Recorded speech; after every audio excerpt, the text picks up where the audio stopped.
Greetings viewers watching our news live on your television screens as well as on our social media platforms, YouTube and Facebook. This is Tigrai Television, I'm Tigrai, and I will be with you for today's news, and now the details. Military command of Tigray's armed forces said Ethiopian government has breached the humanitarian truce. In a statement on Wednesday, the military command said that the Ethiopian National Defense Forces have attacked elements of the Tigray armed forces in Dedebit, northwestern Tigray. The statement stated that Ethiopian forces have conducted artillery shelling for at least an hour, starting from 4 in the afternoon. The military command added that it has learned the attack was not an accident, but deliberately designed by the Ethiopian government, and said that only the Ethiopian government can be accountable for a second round of a destructive war. The humanitarian truce came months after the withdrawal of Tigrayan forces from neighboring regions in early December that led to an effective end to active combat between the two forces.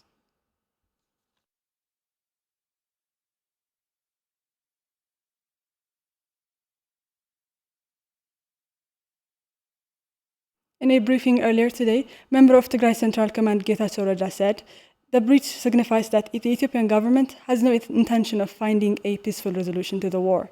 Getachew called on the international community to put pressure on the Ethiopian government, saying a new round of war would not only devastate the country, but the entire region.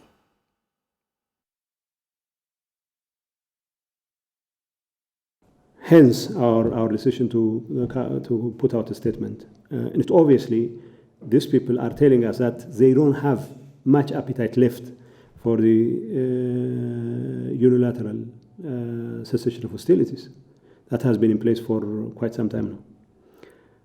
That's why we had to come out with a statement and express our dismay that these people are not really serious about peace. What sort of course of action will follow? Let's cross the bridge when we come to it. But it has become abundantly clear that despite waxing lyrical about peace, the authorities in Addis Ababa are not really serious about peace. Not only that, they are not really serious about peace. In fact, they are gagging for the resumption of hostilities. That's what has become abundantly clear. What are we going to do after this? I don't want to dwell much on this topic. The cessation of hostilities was meant to serve some purpose, at the very least humanitarian access issues. And there were a number of issues that were being discussed back and forth by people who were working on as mediators, different interlocutors were involved throughout the process. So the first order of business is for us to come out in public and complain that this has happened. And if indeed there has been people who had illusions that the people in Addis were perhaps suing for peace, this is it. Getachew criticized the AU briefing note, saying, asking the government of Tigray to sit for negotiations before the restoration of basic services shows the height of irresponsibility. He also said the organization's recommendation of inviting the state of Eritrea in the negotiation process as having no notion of justice.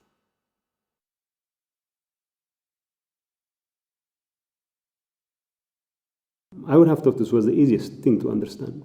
The people of Tigray have lived under an absolute blockade for nearly 700 days now. And to get Tigrayan government people to accept an unconditional, quote-unquote, dialogue in which their people's hands are tied, millions of their people are under extreme chokehold, that will be the height of irresponsibility. That, whether it comes from Obasanjo or from Antonio Guterres, or even if Debrezion would say this, I would say this is going to be the height of irresponsibility, except that Debrezion's position is clear, that if we are going to do this, we have to do it in a manner that betrays confidence. If I cannot trust Mr. Obasanjo's mission with the release of prisoners of war, why would I trust that mission with the fate of the people of Tigray, with the fate of Western Tigray, for example? It's just as clear as that. The briefing note clearly called on the Republic of Eritrea to join peaceful negotiations. I don't know in what capacity the Eritreans will join. Are they going to join as surrogate parents of the prosperity government? Are they going to join as the benefactors of this regime? Or are they going to join as the genociders that they really are? It is becoming obvious. Some in the EU circles have little or no clue about the ordinary notions of fair play and justice. To invite a government that has made killing and destruction its vocation, and a government that has flaunted its readiness to wreak havoc in Ethiopia unless it gets its way, it's allowed to get its way, to invite this body to be part of a peace process in Ethiopia, if that is not the height of irresponsibility, nothing is. Director General of the World Health Organization, Dr. Tedros Adhanom, called the humanitarian crisis in Tigray the worst disaster on earth. The Director General stated that color of skin may be the reason why the crisis in Tigray is not getting attention, and called on the world to come back to its senses and uphold humanity. Abra Garutensay has more. In a recent media briefing, Director General of the World Health Organization, Dr. Tedros Adhanom, described the crisis in Tigray as the worst disaster on earth. Tedros expressed his disappointment to world leaders who have not yet taken any decisive action to end the agony of millions in Tigray, and suggested that color of skin of the people could be the reason why they haven't responded to the crisis. Humanitarian crisis in Tigray is more than Ukraine, without any exaggeration. And I said it many months ago, maybe the reason is the color of the skin of the people in Tigray. I haven't heard in the last several months now, even a head of state talking about the Tigray condition anywhere, in the developed world especially. Why?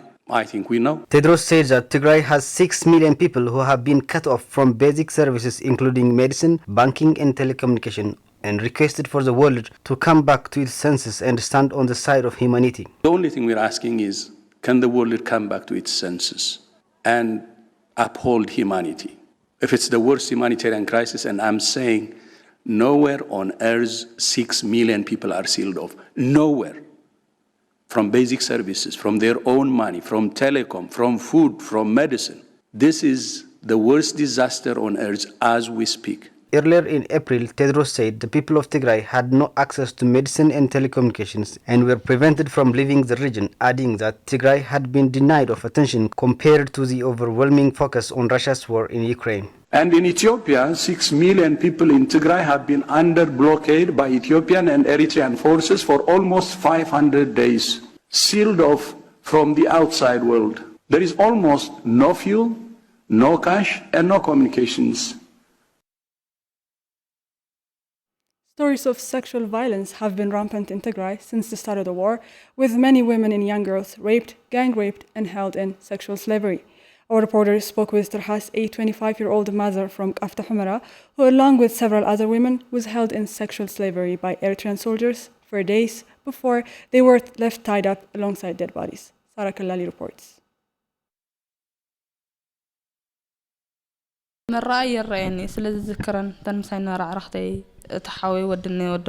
have flashbacks of what happened.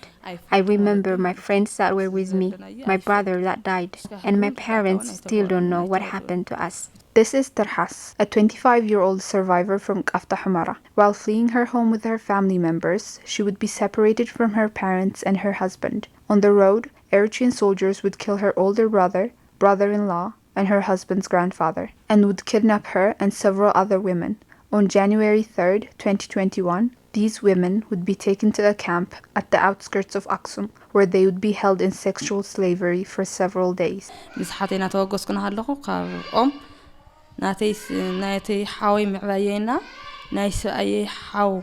On our way to the central zone, my older brother, my brother-in-law, and my husband's grandfather got killed, and I got separated from others.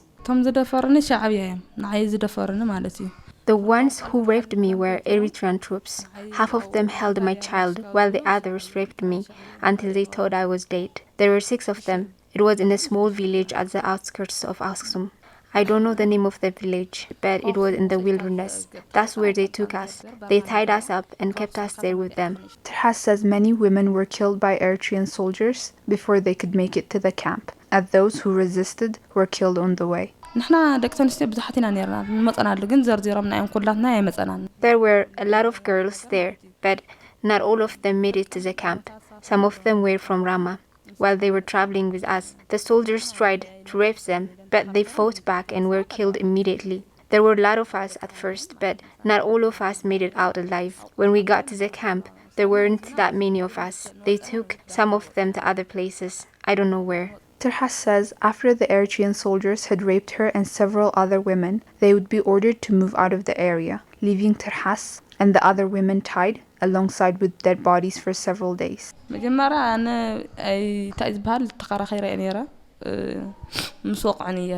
At first I tried to fight back. When they started hitting me, I fell down, and they didn't stop until they thought I was dead. The soldiers were ordered to move from the area, and that's when they left. They just left us there tied up along with the dead bodies. They continued on for 4 or 5 days. Some residents of Aksum came and got us out of there. They themselves had fled their homes. They took us with them on their way back home. Terhas added that after being kept in the camp with her for days, her daughter had become ill and developed rashes on her body. My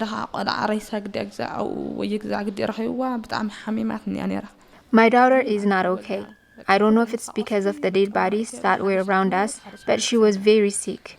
Her whole body was covered with rashes. She would be okay one day and seems as she was about to die the other.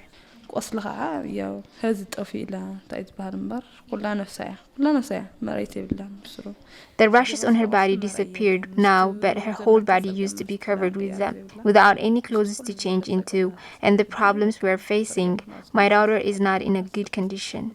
Following the attack, Terhas says that her uterus had come out, her back was unable to support her weight, and that she was mentally unstable.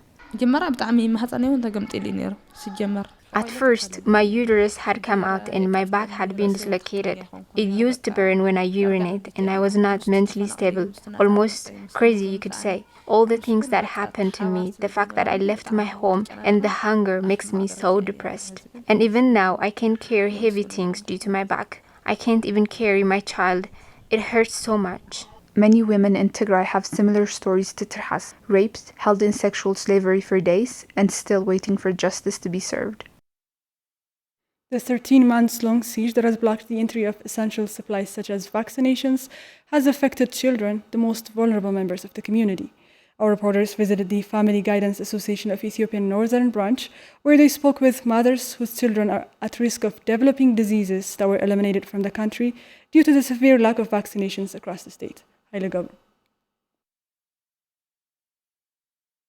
Tigray's health system was one of the leading health systems in the developing world, significantly reducing maternal and infant mortality. Effective vaccination for newborns and children played a significant role in reducing mortality rate for children. But for the past 13 months, vaccines and other medical supplies have been prevented from reaching Tigray, endangering the lives of millions of children across the region. We visited Family Guidance Association of Ethiopia Northern Branch, where we spoke with mothers who haven't been able to vaccinate their children as part of the blockade on life-saving medical supplies and vaccinations. I gave birth in Maqala Hospital, one of the largest hospitals in Tigray. However, he didn't get vaccines since day one. I've gone to several health centers across Maqala, but I was not able to get it yet. It's been 2 months since he became sick. This stresses me. He has been hospitalized, but now I just came here because I'm desperate. In fact, I've seen a paper posted that said there is no vaccine for children in the health center. Still, I would keep searching for vaccines without losing hope. I went to many health facilities so far, but I couldn't find any vaccination for my child. Was only vaccinated in day 1. Afterwards, he didn't receive the vaccine for 45 days. It's been 9 months now since he received any vaccine. I keep coming here hoping to get it one day. I plead to the international community to reach out to these infants and children as soon as possible. Latabrhan Kunfu, a nurse at the center, says lack of vaccinations has subjected children to infectious diseases, leading to a high mortality rate. She also adds that the health crisis in Tigray would intensify unless the international community takes action sooner than later.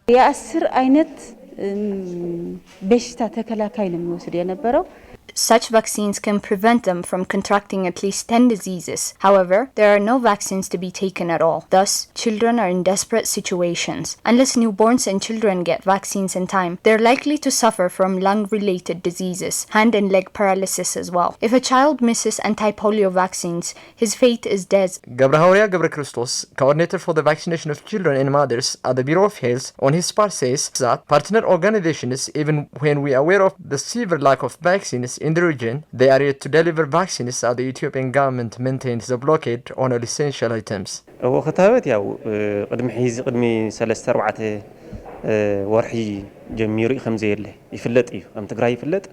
It's well noted that vaccines have run out for the past 3 to 4 months now. Our partners are aware of this. However, we have only been told to wait. We have been waiting since May. When one of them allows the entry, the other one denies. This mainly is happening in Addis. It is unfair. Children have all the right to be vaccinated. Many children and newborns in Tigray continue to suffer as the siege nears its 13 months mark. That's all for today. Thank you for watching.